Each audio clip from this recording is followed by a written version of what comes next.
Ayan, ayan, nagbabalat ng lukban yung taga Cavite.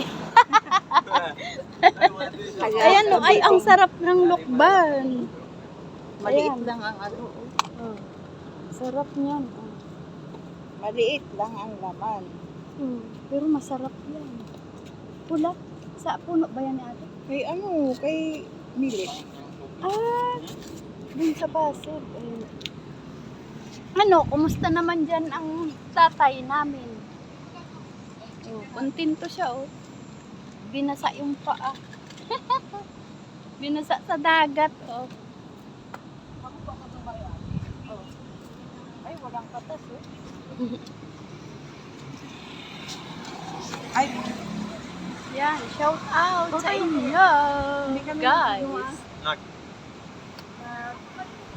Ay, ba, nasa hulo naman kami. Ano, dahil na nag-ano. Naligo pa kami ilog. Naligo pa kayo. May dumiretso kayo doon. Ayun si Kuya, naligo Kuya. Nag-inom ka tatay.